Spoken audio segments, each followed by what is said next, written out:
It's a pleasure to have with us today Rahul Saraogi, who is Managing Director of Atyant Capital. Rahul is a prominent investor based in India. His views, however, are uh, far reaching and have global implications. And Rahul, it's a real pleasure to have you.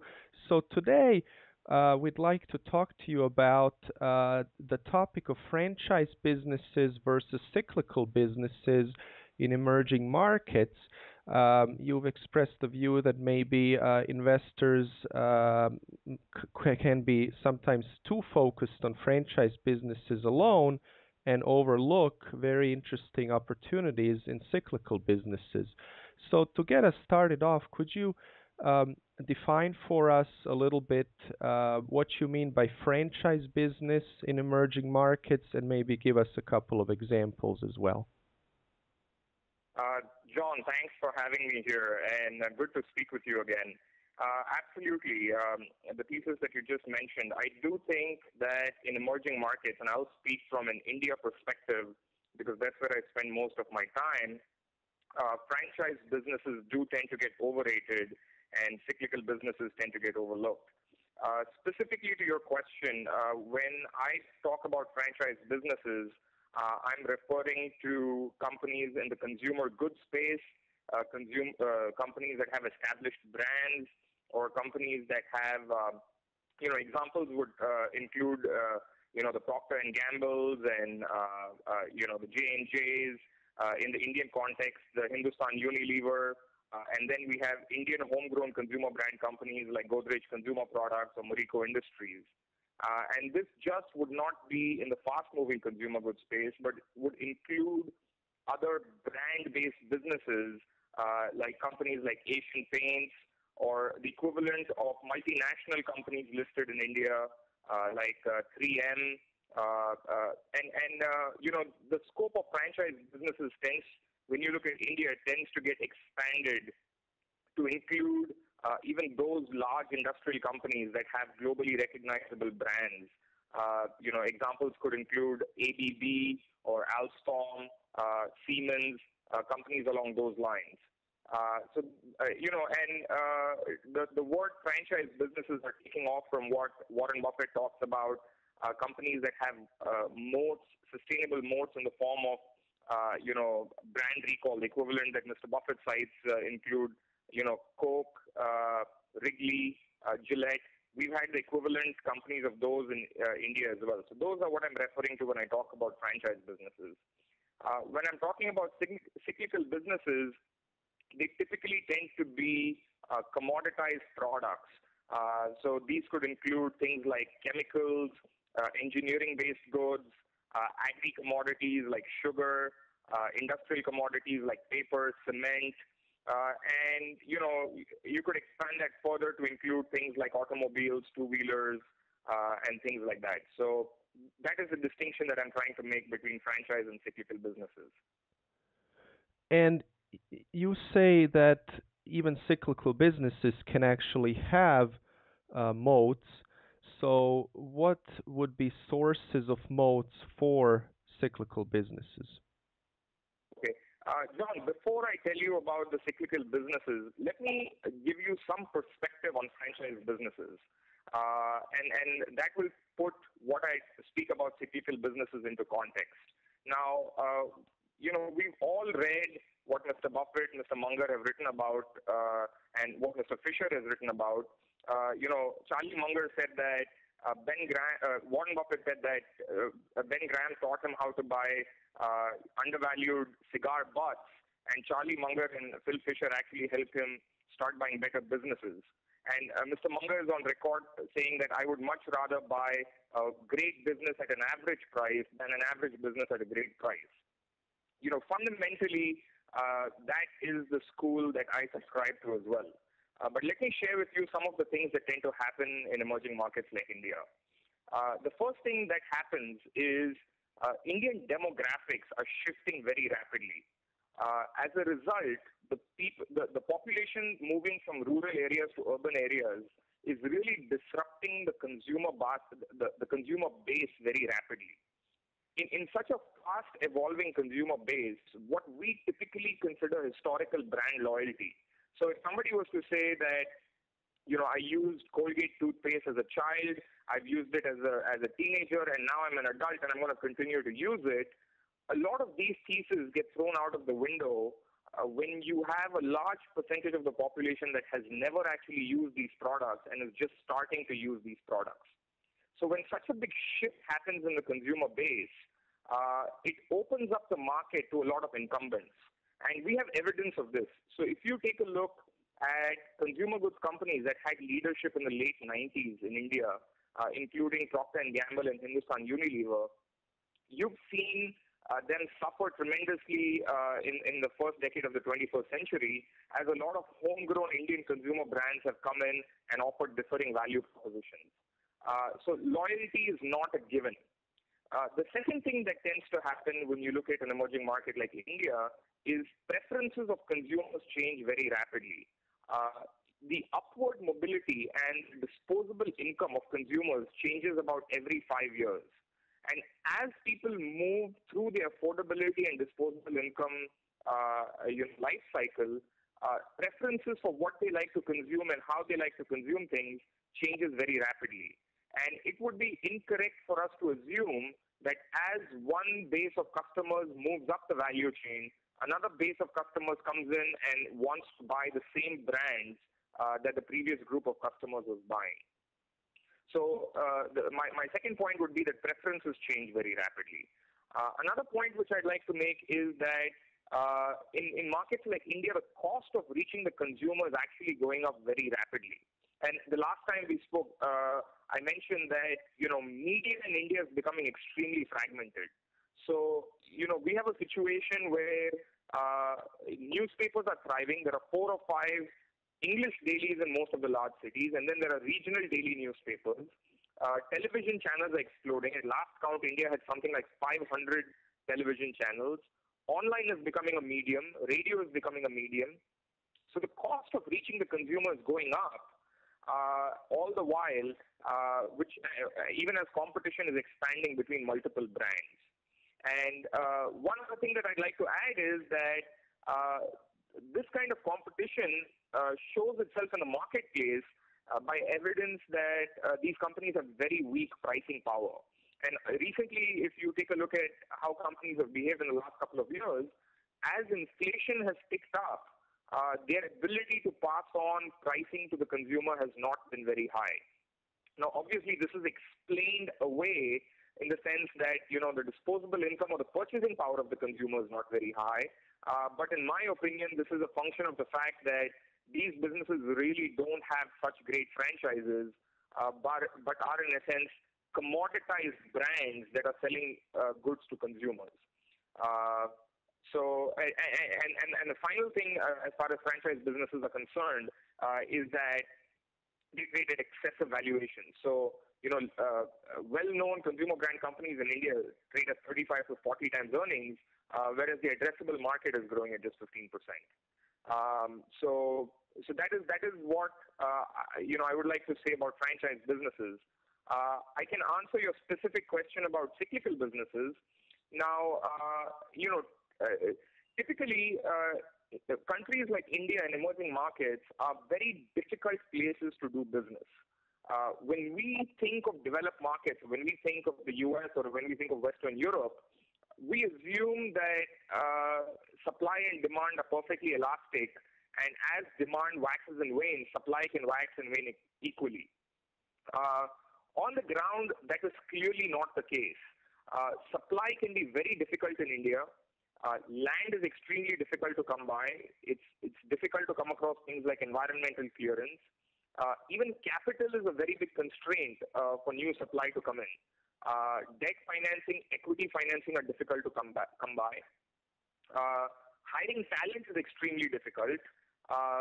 So processes vary very widely. You asked what are the type of moats that cyclical businesses could have. Things like cost leadership and efficiency vary very, very widely across manufacturers of similar commoditized products.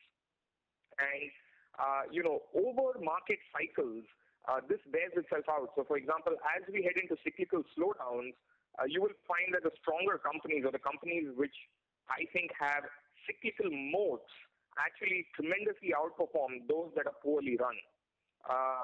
So, that is an example of a moat. And then I can talk more about others, depending on what you would like to know more about.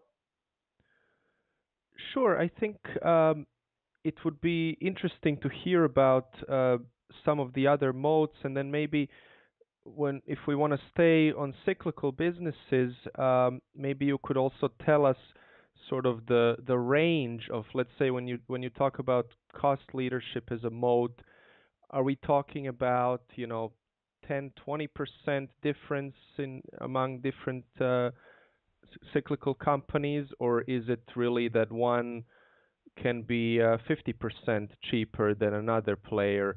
So just to get a feel for how wide that cost advantage can actually get, and I assume it varies widely by industry as well. Right. That's a great question, John. So let me first address this mode that I brought up, which is cost leadership and efficiency, and then I'll talk about others. The answer to that, John, is it depends. Now, if you take an example of a business like paper, a 10% difference in cost can make all the difference, because companies might be, selling product at 6 or 7%, net margins, and a 10% cost difference can make a very big difference. Now, what we need to look at is where the cost leadership is coming from, and this usually comes from multiple sources. So you could have cost leadership that comes from energy efficiency, and in a chemical plant, if one business uses 75% the amount of natural gas that is required by another company, that's a huge advantage at a time when natural gas prices start going up. And India is chronically short of energy. Another area where cost leadership could come from is captive raw material. So if you take a company, I don't recommend it as an investment, but if you take a company like Tata Steel has its captive iron ore and coal mines. Now that becomes a huge advantage, and it becomes a very sustainable moat in an environment where newer incumbents and newer players are unable to go in and get raw materials. So it's very hard for me to put a numerical number on whether it could be a 50% cost leadership or a 15% cost leadership, and the leadership comes from multiple factors. Some could just be extremely efficient in their cost of distribution, or some could have a very entrenched location at a port, or they could be located close to a consumer market. All of these things provide cost leadership that helps a cyclical business become a sustained compounder over multiple market cycles. Let me touch on a few other modes that I think are relevant when we talk about cyclical businesses. The second most important thing that I would say is process and management. In an economy like India, talent is difficult to come by. To find good middle management talent, to find talent that can operate professionally and can follow processes is very hard to come by. Add to this the factor that a lot of manufacturing and a lot of cyclical businesses are located away from large cities and in remote areas. The ability to attract talent to those places becomes very difficult. Large Indian cities are not very hospitable to live in, and if you get into the hinterland, those can be hardship postings. So companies that over time have cultivated and built strong middle management teams and have robust process orientation as opposed to entrepreneur orientation have a very, very strong process moat. And moats like these become relevant when you talk about a market that is growing and where you have to scale. When I look at companies in cyclical businesses, like let's say, I mentioned paper or sugar or one of these, the difference between one company that can grow, expand operations, and capture the available market opportunity, and as a result compound, and one that cannot, oftentimes can be boiled down to process and management depth. So to me, those are very significant moats when you look at cyclical businesses in a country like India. Another very important mode, and I touched on this briefly when I spoke about cost leadership, is distribution and reach. Um, Let me give you an example. A large fertilizer company in Gujarat that we invested in has 8,000 individual points of distribution over western states in India of Maharashtra, Gujarat, Madhya Pradesh, and Rajasthan. Now, you have to be here on the ground in India and many of these other emerging markets to realize that you can give another company $1 billion, but it would be virtually impossible to replicate those 8,000 points of distribution. These 8,000 points of distribution have been built by this company over 45 years. Many of these distribution points are in villages where the inhabitation is 500 to 1,000 people, and where it might even be very difficult to reach by truck or by road. So to have a strong distribution and to have a strong reach is a very, very significant moat for cyclical businesses. I mentioned to you when I spoke about cost leadership that entrenched locations become very, very important. If a business has a port-based location, you will realize that today for new plants and companies expanding capacity, it is virtually impossible to locate plants close to ports because A, either there is no land available, or B, it has become prohibitively expensive. To have a port-based location, or to have a location which is close to a raw material base, or to have a location which is close to a consumer base, and to be an incumbent and to be the entrenched player in the business becomes a huge competitive advantage for the business over time. Let me give you an example. The last time I spoke with Oliver, I mentioned a sugar company that I had invested with. Now, EID Parry is a South-based sugar mill, and it has entrenched relationships with farmers in the southern belt. EID Parry crushes sugar for 270 days a year, as opposed to many of the northern mills that crush sugar for 160 days, because EID Parry has buyback arrangements with farmers. It has a trust relationship with farmers. It provides them a lot of technical know-how. It provides them payments and funding on time, which encourages farmers to plant sugarcane so that they can crush 270 days in a year. The other thing is, as prices of crops like paddy and wheat, etc., go up, you will find that in a lot of agricultural areas, farmers start switching to other crops. Whereas a company like EID Parry, ensures that the farmer plants sugarcane as opposed to paddy, and that gives it a huge competitive advantage. So, when we take a top-down view that just because there's domestic demand, a franchise business can compound for the next 40 years, and those are terrific businesses to buy at any price. Whereas, just because the business is in something that is cyclical or commoditized, it has no sustainability, I think is a flawed analysis, especially in emerging markets. Now, Rahul, price being equal, and I know that's an unrealistic assumption, but let's just say at the same valuation, how would you then look at franchise businesses versus cyclical businesses, and would you still ever prefer a cyclical business? That's a great question, John. And the way to look at this is the way Charlie Munger talks about it. Just like the horse races, Charlie Munger says it's beneficial to look at the stock market like a pari mutual betting system. And in a pari mutual betting system, it does not matter, which horse or which stock is likely to win or likely to lose, but what matters is the odds that is given in favor of that particular, underlying. Therefore, price makes all the difference. So if instead of 40 times earnings, if a consumer goods company stock was trading at 9 times earnings, and instead of 3 times earnings, if a cyclical commodity business was trading at 7 times earnings, I think that based on the pari mutual system, obviously the consumer goods company would become a better investment at that point. So your question is spot on. Price makes all the difference. However, what what has happened is, if you take a look at the record of the last 10 years, uh, prior to the last 10 years, prices in India, while they were divergent for some of these franchise businesses and commodity businesses, as a lot of foreign capital has entered into these markets, the divergence has just become egregious. So, we're able to find cyclical commodity businesses generating 25% return on equity, trading at book value. So basically, it gives them 3.5, 4 times PEs.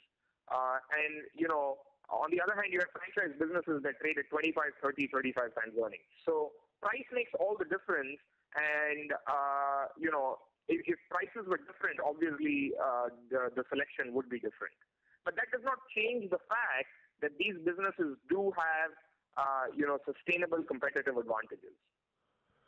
Sure. And Rahul, when you talk about cyclical, help us understand a little bit what does that imply for the trough performance of some of these companies? Are we talking about losing money in a trough, or if they are in fact cost leaders, can they still at least not lose money in bad times? That is an extremely important question, John. And typically, so I wouldn't be able to make a generalized statement, but typically what happens is that at the bottom of the cycle, these businesses that have strong cyclical moats tend to not lose money. So, or if they tend to lose money, what we've seen is that when 80 to 90% of the industry is making deep losses and has made losses sustained for a period of 4, 6, 8 quarters, some of these stronger businesses might lose money for let's say a quarter or two, and may lose marginal money. So I've been in businesses where at the bottom of the cycle they continue to generate healthy returns on equity. Obviously, if mid-cycle they generate 18 to 20%. At the peak of the cycle, if they generate 30 to 35%, at the bottom of the cycle, returns might fall to something like 4 to 6%. I must add one thing that is also very important with these cyclical businesses is that the capital allocation tends to be very, very prudent. So, you will see that some of these stronger businesses avoid making large capital investments at top of cycles. And typically, when industries go through distress or periods through troughs, is when they will use their balance sheet and liquidity on their balance sheet to make large allocations. And what that does is that gives them, accelerated returns when the cycle does eventually turn. And to what extent are share repurchases or dividends a tool used by or a capital allocation option that's actually used by companies in India? Share repurchases are not, companies do undertake share repurchases. They are not the preferred option in the sense that they are not as widely practiced as they might be in some of the other developed markets. Part of it has to do with history, legacy, understanding, and part of it also has to do with the fact that dividends in India are tax-free in the hands of the receiver. So, in school we learned, the Modigliani-Miller proposition, which basically tells you, when dividends are attractive and when stock buybacks are attractive, given different tax bases. That does not hold completely true in India. So it is advantageous to return capital in the form of dividends, although there is a dividend distribution tax in India.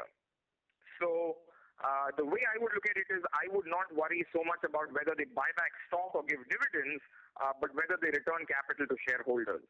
And here, the good news is that, the better run companies do return cash to shareholders periodically. However, I do not look at a business that does not return cash very poorly as long as they're making sound capital allocation decisions.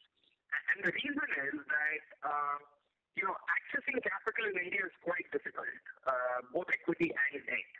So to have a rock-solid balance sheet with capital available provides the company with a lot of opportunity cost benefits. It gives a lot of advantageous opportunity at different points in the cycle. So I've seen companies that have had the discipline to keep cash on their balance sheet, while the going is good, and then to use the cash strategically when there's distress around in the industry. So, and at those times, when the market cycles have been good, they have been accused of hoarding cash and not returning cash to shareholders. But their strategy has paid off over the cycle. Would you say that Tata Steel is an example of good capital allocation, and maybe somebody like Mittal Steel that's really grown tremendously over many years? Was that also a result of essentially making strategic decisions at bottoms of the cycle to buy assets on the cheap? Is that how these companies can actually essentially be growth companies, even though they're in cyclical businesses for a long time? John, I don't know much about Mittal. I probably should reserve my comments on Mittal, but I'm sorry, but I actually cite Tata Steel and any of the Tata Group companies as actually poor capital allocation examples. And one of the reasons is that, the Tata Group is really looked up to in India as the icon of corporate governance. I agree that their corporate governance is completely on board, but unfortunately, what the Tata Group fails to do is it does not have the discipline to keep cash, and it does not have the discipline to cross-allocate capital between its various businesses. Therefore, they tend to make very, very pro-cyclical choices. So, at the peak of the steel cycle, Tata Steel used up all its cash and then borrowed it, levered its balance sheet up 2:1 to acquire British Steel or Chorus, which I think it is still paying for. So that was a terrible mistake that they made. Tata Motors made the same mistake by buying Jaguar Land Rover. I think Jaguar Land Rover is doing well for them now, but I think that the final paragraph on that is yet to be written. I would look at more individual, specific managements and entrepreneurs who maintain discipline of allocating capital. But unfortunately, Tata Steel is not one of them, John. And with some of the companies that you think do allocate capital wisely, can you generalize on the amount of stock that the entrepreneur or insider tends to own? Is there pretty strong ownership at Indian companies? Yeah, I mean, Indian companies do tend to have large dominant shareholders. And yes, you're absolutely right that, where the capital allocation is sound, there does tend to be large shareholdings by owners and managers. And, even in the case where initial shareholding of the owners might have been low, something that is encouraging is that over time, they've creeped up their holding in the companies that they manage and now hold substantial chunks of companies. So, this basically shows you how undervalued their stocks have been over time. Because I can think of at least 5 or 7 individual examples where the managers own less than 10% of the outstanding float of the company, and over a period of 10, 15, 20 years have managed to increase their holdings to 30% and 40% of the company. And they've managed to do this over a period of time. And a lot of times what they've basically done is they've used the dividends that they've received to reinvest and increase their holdings in companies. So you're absolutely right that the companies that allocate capital well do tend to have large shareholdings from owner managers. And Rahul, I'm sorry, but I need to make a statement that the vice versa is not true, which is that just because somebody has a large ownership in a company does not mean that they're a good capital allocator. Sure. Rahul, I was just going to ask you, since you sort of separated the businesses into the franchise businesses and then the more cyclical commodity-based businesses, where would you put a company like Infosys that's well known around the world and essentially is viewed as having built up its business based on a cost advantage? It's not really a franchise company in the sense that it has a consumer recognized brand. So how do you look at that kind of business today? Um, John, I think that Infosys is absolutely and completely a commodity business. Now, the only difference is that it hasn't seen a cycle yet. And, unfortunately, I think one of the classifications that I made early on in the call is I called it commodity and cyclical businesses. Now, one of the things that could probably be assumed from what I said is that these are commodity businesses with short, swift, quick cycles. When I say cycles, the cycles could be 15, 20-year cycles. We've seen Infosys starting from Y2K in the 1997-1998 period to now basically become a large commodity software services provider. Over this period, it has continuously seen its costs go up, and it has continuously seen its inability to price higher and its margins shrink as a result. In my view, 10 years from today, Infosys will be indistinguishable from one of 40 or 50 large companies that provide these services to customers. Now, I know that there's a halo around Infosys, and they actually started this whole professional, guidance and speaking with analysts quarterly, hosting calls on CNBC. So there's a slight halo around Infosys, especially when you come to invest in a market like India. But I would treat them no differently from any other company. One important segue is, Buffett recently bought into IBM. And, one of the things that Buffett said about IBM is it's not really a technology company, but it's a utility that provides services to businesses. Now, the reason I think, I don't have a strong view on this, but the reason I think you can look at an IBM that way is because of the size that IBM has and the depth and width, the broad range of services that it provides businesses. It really becomes very difficult for businesses to do without IBM services. Now, Infosys competes with IBM in a narrow sliver of things that IBM does. IBM does a whole bunch of other things. To me, Infosys' competitive advantage will continue to get eroded, and it will lose some of this illusion of franchise that a lot of investors have about that company. I don't know if I've answered your question. Please probe further if you. Sure, that's very clear. And you've already talked about why you think the franchise businesses in a place like India might be overrated. So essentially, you're saying the sustainability of whatever advantage they might have had, if they in fact have one, is very questionable. Can we talk also a little bit about sustainability of the moats of some of these cyclical companies? When you take cost leadership or one of the other moats that you talked about, how do you think about where those moats can be in 10 years, let's say? Right.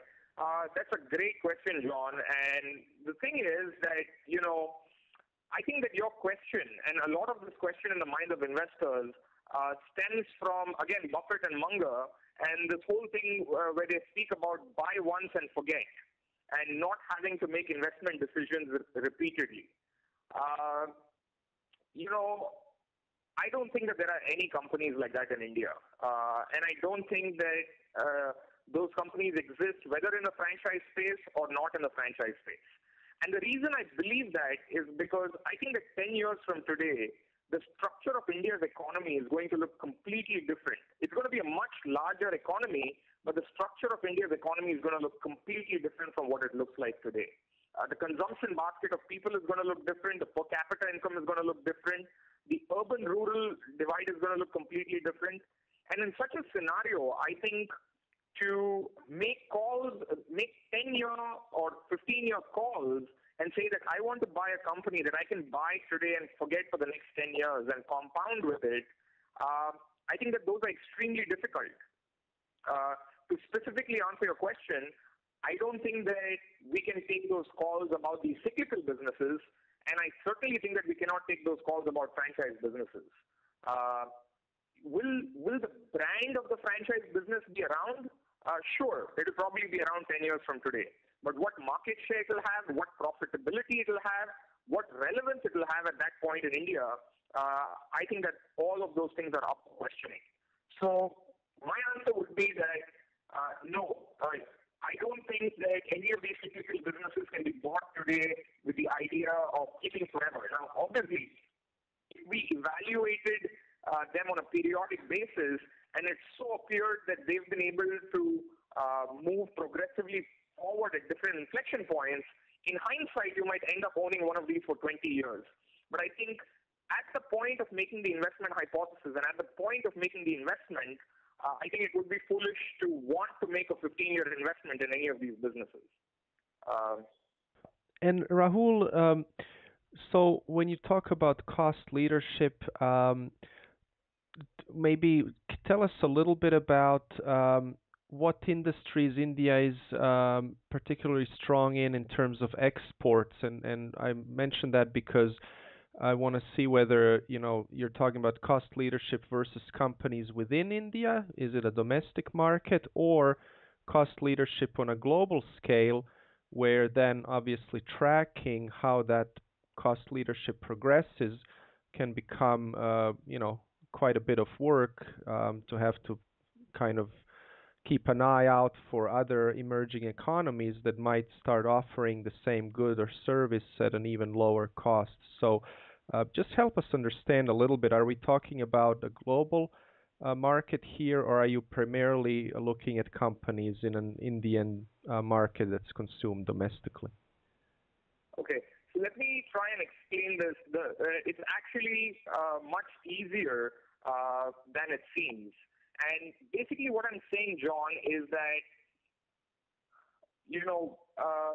for us, when we look on a global basis, what we need to see is India competitive in a particular industry or not? So, for example, in small car manufacturing and exports, India is very competitive. And that's a very easy analysis to do, because you can look at India's export figures and you can see if India exports small cars or not.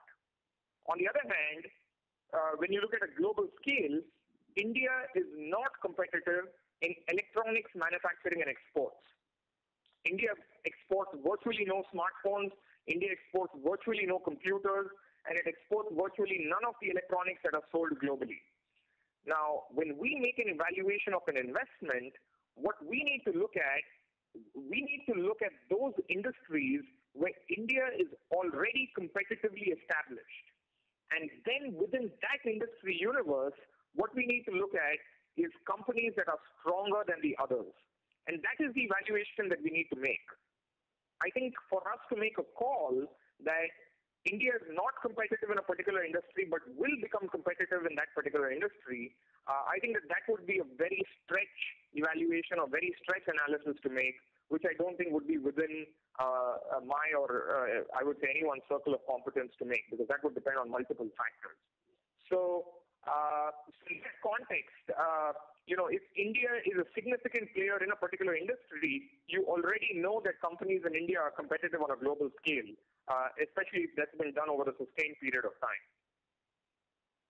And Rahul, maybe as we finish up, could you kind of help us understand a little bit, since we've been talking about cyclical businesses, where are we kind of in the cycle? I know that's a very hard thing to pinpoint, but are you looking at a lot of these businesses that today are priced as if they're, in a downturn, or what are kind of, where are we at in terms of kind of the, you invoke the pari mutual betting system. Are these businesses being given away today, or are they just, you have to go case by case? Right. No, I can make a general statement. I usually refrain from making general statements, but when I can make an easy general statement, I will make one. Obviously, it will have to be qualified, industry by industry and company by company. But in general, I think that we are pretty far along a cyclical trough in India. And I'll give you a couple of reasons why I think we're there. In terms of Indian GDP, Indian GDP has decelerated from something like 9.4% to 5.3%. And it has been an 18-month deceleration cycle that has gone on. So, we've been through a deceleration cycle. Now, obviously, I have no idea whether it gets worse from here, and I have no idea how long it treads along at the bottom before it goes up. But I can tell you that Indian GDP a couple of years from now, GDP growth will be substantially higher than where we are today. The second thing I would look at is that we are through an interest rate tightening cycle. While the Reserve Bank of India held back interest rate easing this time, I think that it is a matter of time before growth fears require the central bank to start lowering rates. So that is the second thing that I look at. And the third reason I would say that is, if we look at earnings of a lot of companies, especially in cyclical commodity industries, they've come off significantly from their peaks. And your specific question about Pari Mutual and where we are in terms of companies being given away, typically what happens, John, is at the bottom of cycles, the PE multiples of businesses tend to become very high. And the right way to look at these companies is to take, average over-cycle earnings and then to look at multiples.